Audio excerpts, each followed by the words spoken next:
Hey folks, this is Vint with Dad's Gaming Addiction, and today we're going to quickly check out Everwarder. Now it's important to stress that what you're looking at here is a preview build of the game. Right now there is a demo available as well as a playtest available. I have the full version of the game, so I don't know how my version or my build will be different than that. But I wanted to show this off. I have covered this game before, and I think that was roughly about a year ago. This game has not changed so much in the sense that it's still roughly the same kind of game. It's a base defense, tower defense kind of thing, but at the same time, they've added some new mechanics to it that really pique my interest. It's a lot of fun, and it's a roguelite. So you will be upgrading things in between each run. So you can upgrade units, you can unlock new artifacts, you can just get passive benefits of some kind. You're going to be gaining different resources. On the very bottom of the screen, you'll see like a couple of different like shards and other resources, and you spend those resources in order to better your profile, I guess. And then when you're ready to go on a run, you can choose between, like, there's Oblivion, there's Spectra, there's other levels that I'll have to unlock over time, and there's even, like, more challenging modes to those levels. There's, like, a Roman numeral 1 and a Roman numeral 2 that I can click on to make the game easier or harder.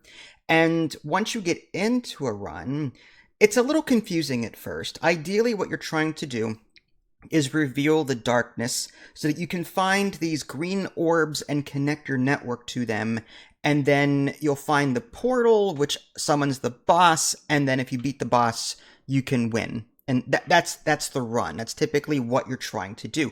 You control a little, like, I don't know, wisp or something. You can actually move it around, and you'll be able to use your body to actually break blocks, and you'll need to do that because your crystals will, like, destroy darkness blocks, but they won't destroy blocks with ore in them. And ore is important because that allows you to level up. And these are where the artifacts come into play. You can unlock new ones and stuff over time, but you're going to choose one of 3 artifacts. And what's interesting is that the first artifact is for your red unit, your middle artifact is for the, like, the blue or the purple unit, and the one on the right is for, like, your blue unit.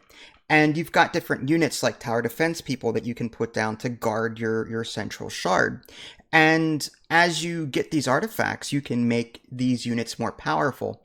And there's even more to it than that, if you can believe it. They each have a red, aqua, green, and purple gem count.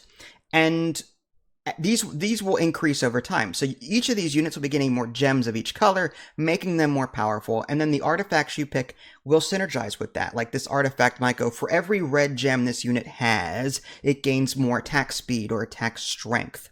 And the artifacts you don't pick, you'll get extra gems for those units. So, like, it's a really, I know it's confusing, but it's a really cool system. Whatever artifact you pick will buff that unit type, but the other ones will gain gems to make them slightly more powerful as well. And that's the crux of this. I really enjoy that. Trying to reason out, okay, if I take this artifact, that gives me more fire rate for the red units, but these guys will get 1 aqua gem. These other purple and the blue, whatever, people will get an extra aqua gem or an extra purple gem. Red is for, like, attack, and I think blue or green is like range or something like that. And then purple is like crit. You'll see it when you get into the game. So yeah, that's what you're doing. And like I said, this is tower defense. These enemy units will spawn from the areas of darkness. And they even have colors associated with them. There's a rock, paper, scissors thing going on here.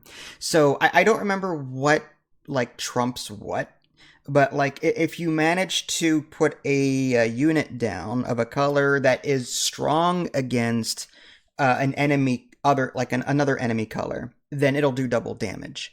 Whereas if it's not, then it only does half damage. So you kind of have to look and see where the enemy colors are in the environment and put your units down that specifically combat that color. Now, you don't have to do that. Because it's hard to tell, like, it's weird. Even though like the areas of darkness clearly show aqua or red or purple, but the units spawning from them don't have that color. So I can't tell, like, okay, is that is that an aqua unit? Is that a red unit? I don't know. It's like the shapes and the colors spawning from the darkness do not match the color of the area of darkness sometimes. And it's difficult for me to know what color they really are. And I wish the developer would do something about that to make it more apparent. So what I do is I just put a mix of units down around my core, and if one of them's bound to be the correct unit type against that color, and it'll do double damage. But I typically just buff all of my characters, all of my unit types evenly for that run. And once the run is over, all of that kind of gets reset, but you keep the resources that you earn, and then you unlock more stuff. Now, the two main resources that you have for that run, there's a purple resource, which is used to put your towers down, or those purple crystals down to reveal the darkness. You can even upgrade them as well. And it also costs extra purple resource to put things on places that don't have a platform. Like, you can put things in open air, but you have to add extra purple resource to that building to create floor for it. And those are represented by little glass pane floors that you might see in the environment. So you have to spend extra purple for that. Okay. And that is also your health. So whenever your crystal core takes damage, you lose purple resource as well. The red resource on the bottom of the screen there, that is, you gain that simply by killing enemy units, and that is for upgrading units and putting new ones down. That's your attack and defense, really. And you gain more purple just by revealing darkness, by mining out that darkness. I love this game. It is fantastic. Now, this is just, again, an early version of it. So I'm really like roguelite.